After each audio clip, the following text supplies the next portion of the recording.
Une personne qui nous a permis de se réunir ici, dans cette maison de Dieu, une personne qui a eu l'idée de construire une mosquée, j'appelle Abdallah Boussouf, initiateur du projet.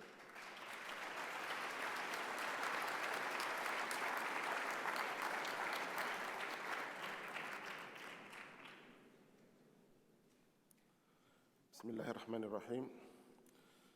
Monsieur le ministre de l'Intérieur, Monsieur le ministre des Habous, des Affaires religieuses de la Royaume du Maroc, Éminence, Excellence, Mesdames et Messieurs. Je n'avais pas envie de prendre la parole. Aujourd'hui, je suis ému de voir cette mosquée réalisée. À l'époque, nous avons rêvé. On a récité avec Martin Luther King, I have dream. Aujourd'hui, le rêve est devenu une réalité. Je suis très, très ému. On a parlé de moi, on m'a présenté comme l'initiateur de ce projet, celui qui a permis aux gens de se réunir aujourd'hui. Mais pour l'histoire, je tiens à dire une autre vérité, car l'histoire de l'Alsace est beaucoup plus importante pour moi que ma personne, ma petite personne. Il y a des gens qui ont initié l'islam dans cette ville et sont là présents aujourd'hui, venus de la Tunisie, de l'Algérie, du Maroc, du Liban, de l'Arabie Saoudite, du Koweït, du Qatar, d'autres villes françaises et européennes. Je tiens à leur rendre un grand hommage et à leur dire un grand merci au nom de tout le monde et tous les musulmans de Strasbourg. Cette réalisation d'aujourd'hui, elle est là grâce à l'engagement des hommes et des femmes dans cette ville, sans exception, musulmans et non musulmans. Je commence par citer la première rencontre pour discuter de ce projet avec les pouvoirs publics dans cette ville, le 25 mars 1993, avec Madame Catherine Trottmann, maire de Strasbourg, ministre de la Culture, porte-parole du gouvernement français à l'époque.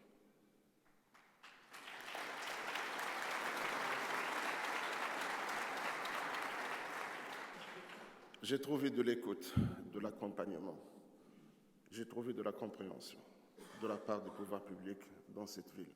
C'est grâce à cet engagement des pouvoirs publics, sans exception, la ville, le conseil régional, le conseil général, le monde académique, les universitaires strasbourgeoises qui ont apporté un soutien, qui nous ont éclairés. Les premiers statuts de cette mosquée ont été réalisés avec l'aide de l'Institut de droit local, avec aussi les professeurs et les chercheurs de CNRS, sans oublier le grand soutien des cultes dits trop connus dans notre région. Les catholiques, les protestants, les juifs, dans leurs déclarations solennelles, apportaient le soutien pour les musulmans qu'ils doivent bénéficier, comme les autres croyants, d'un lieu de culte digne, solennel. Grâce à cet engagement, grâce à ce soutien, que ce projet a été réalisé.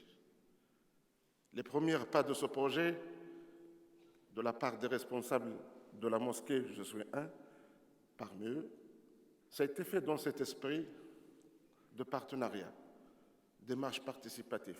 On n'a jamais cru de faire une mosquée uniquement pour les musulmans. La mosquée, cette mosquée, est une mosquée de l'ensemble des citoyens de cette ville.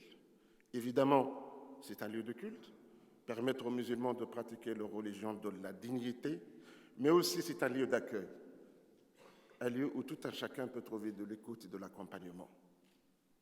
Vous savez, j'ai reçu des dons des chrétiens, des juifs. Je me souviens toujours de quelqu'un qui est venu d'un petit village, Benfeld. Il a fait une quête chez ses voisins pour leur demander de contribuer à la mosquée de Strasbourg, parce que lui, il était dans la marine marchande.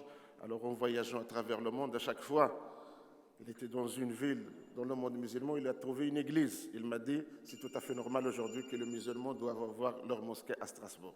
Alors, il a fait la quête pour la mosquée. C'est un nom musulman.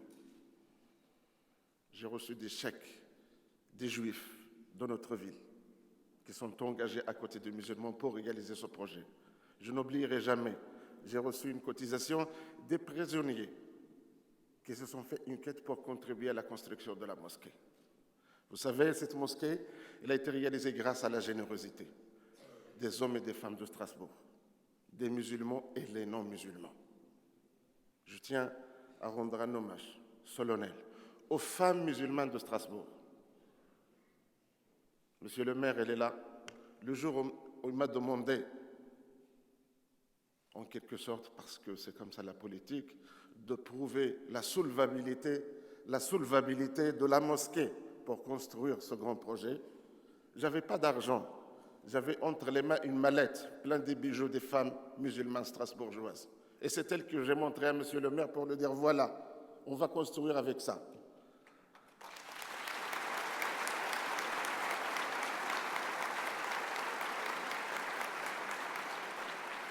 Je tiens à rendre un grand hommage parce que cette contribution a été décisive pour cette mosquée.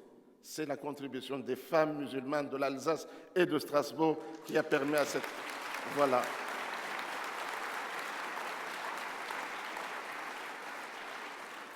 Et je souhaite que cette femme aura toute sa place au sein de cette mosquée, y compris dans les instances dirigeantes.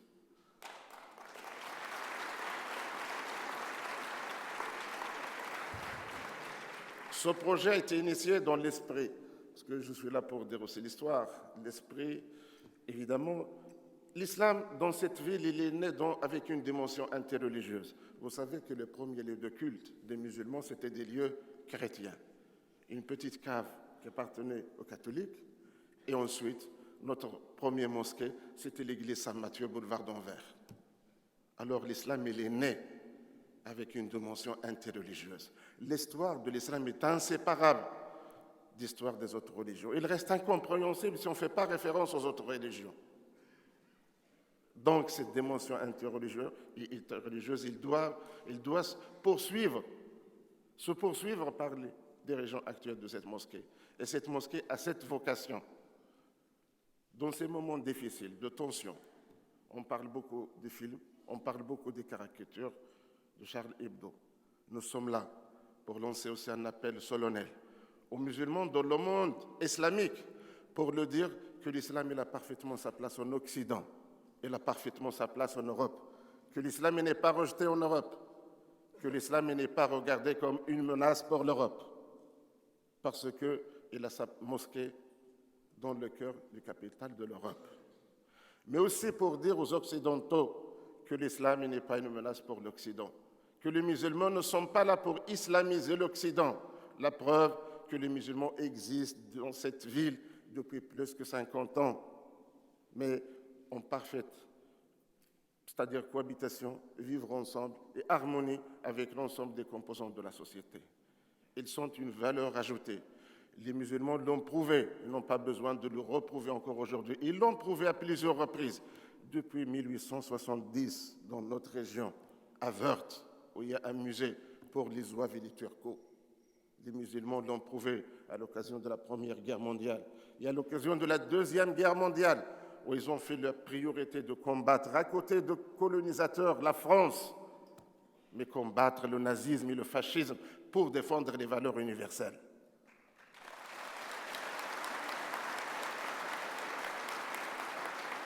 On n'a pas de leçon à recevoir aujourd'hui de l'intégration, ni de prouver notre attachement à la République. Nous sommes des républicains. L'islam et les Français est républicain. Si on demande aujourd'hui aux musulmans de faire les efforts pour s'inscrire dans le cadre de la République et évoluer vers un islam français, je demande aussi solennellement aux hommes politiques de changer leur discours à propos de l'islam, d'abandonner les thèmes classiques. L'islam, il est devenu citoyen. Le musulman, il est citoyen français. Et l'islam, il est devenu français. Cette mosquée a opté pour la langue française depuis 1982, à travers une traduction simultanée. Les non-musulmans, ils étaient admis, ils sont des amis. Plus, ils sont des frères. À plusieurs reprises, j'étais chez le grand rabbin, chez lui à la maison. Et on a débattu même des sujets qui fâchent, celui de la Palestine. On n'était pas obligé d'être d'accord. Chacun assumait ses positions. Mais cela ne nous a empêchés pas de vivre ensemble, de construire des projets pour l'ensemble de nos communautés. chacun dans son lieu de culte. L'islam, il fait partie de cette région. Les musulmans tiennent à vivre ici et à être des citoyens. Cette mosquée, signe de reconnaissance. On a parlé du soutien financier des collectivités locales, malgré que l'islam n'est pas religion concordataire, mais l'intelligence des hommes politiques de notre religion, que je tiens à saluer. Ils ont étendu les prérogatives de ce système à l'islam, et ils ont accordé le soutien pour la mairie 10%, pour les conseils généraux et régionaux 8%. C'est un signe de reconnaissance. Signe de reconnaissance. On n'a jamais fait de concordat notre première revendication, mais nous avons toujours revendiqué de permettre à l'islam d'avoir ses droits et qui ne passent pas forcément par le concordat. Droit d'avoir des lieux de culte dignes, droit d'avoir un enseignement de l'islam à l'école publique, droit aussi d'avoir cimetière confessionnel musulman à Strasbourg, chose faite depuis l'année dernière, et d'autres choses qui sont réalisables sans faire recours au concordat. Nous avons privilégié à Strasbourg depuis longtemps le dialogue avec les pouvoirs publics. Nous avons pu réaliser beaucoup de choses avant même la création de CFCM. Les aumôniers dans les hôpitaux datent depuis 1982. Dans les établissements pénitentiaires aussi, du début des années 80.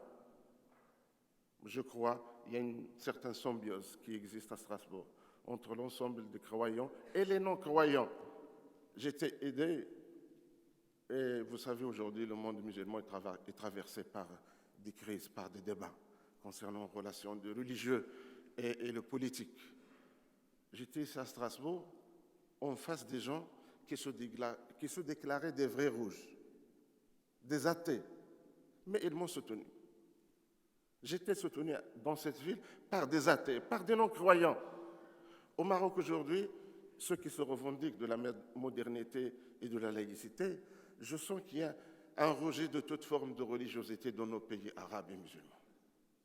En France, dans le cadre de la laïcité, j'ai senti que ce n'est pas le rejet de la religion, mais c'est la neutralité de l'État qui est garante des consciences.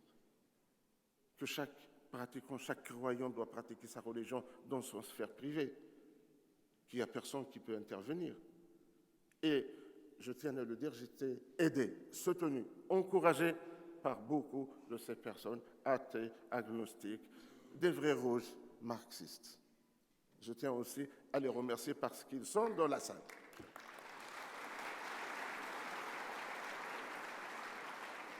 Le projet, au début, a été initié évidemment pour permettre aux musulmans de pratiquer leur religion de la dignité, mais pour avoir un lieu de référence, et notamment pour nos jeunes. Car nos jeunes aujourd'hui, ils ont marre de prier dans les caves. Ils ne peuvent pas aller dans les caves. Un citoyen français ne peut pas aller dans les caves pour pratiquer sa religion. Ça déshonore l'ensemble du pays et pas uniquement les musulmans. On ne peut pas, comme pays aujourd'hui des valeurs universelles de droits de l'homme, d'accepter que des croyants continuent encore à prier dans les caves. On ne peut pas l'accepter, autant que Français. Aujourd'hui, je crois que cette mosquée, elle est là pour donner ce sentiment de justice pour les jeunes. Ça a été créé aussi, cette mosquée, pour être, vous savez, cette architecture. Le choix d'avoir le toit suspendu, faire référence à l'architecture des ponts, parce que nous sommes là à côté d'un confluent. Avec l'architecte, on a dit qu'il faut que cette mosquée soit une sorte de passerelle entre les religions et les cultures et les peuples. Que cette mosquée doit être un pont. Et l'architecture, le toit suspendu avec l'architecture des ponts, c'est pour symboliser que cette mosquée doit être cette passerelle entre l'Orient et l'Occident, doit être une grande fenêtre de la culture arabo-musulmane en Europe, mais aussi doit être un relais pour les valeurs universelles, les valeurs républicaines dans le monde musulman. Cette mosquée peut jouer son rôle. Elle dépasse le niveau régional, le niveau national, est une mosquée européenne depuis 1996, nous étions les premiers à utiliser cette qualification d'islam européen à l'occasion de l'organisation d'un grand colloque au Parlement européen sur l'islam en Europe. On l'a inscrit depuis le début dans cette perspective, cette dimension européenne. Aujourd'hui, il est mondial.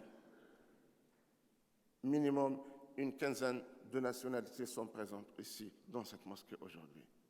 Sans tarder, parce que vraiment, je ne sais pas quoi dire. Ma joie est immense. Ma joie est immense, elle dépasse toutes les limites. Je n'arrive pas à me retenir. Je ne sais pas quoi dire pour vous présenter ce projet, ni pour vous parler de la communauté musulmane. Il y a énormément de choses à dire. J'ai vécu dans cette ville énormément de choses, beaucoup de joie.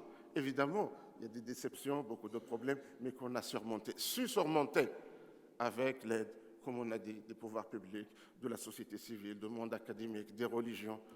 Je connais tout le monde, tous les visages ici. Je ne peux pas citer les noms, parce que c'est mes amis. Ils sont tous mes amis. L'ensemble des femmes et des hommes, ils sont mes amis. Je ne peux pas citer tout le monde. Je m'excuse et je vous remercie de m'avoir écouté. Excusez-moi si j'étais un peu lent et bavard.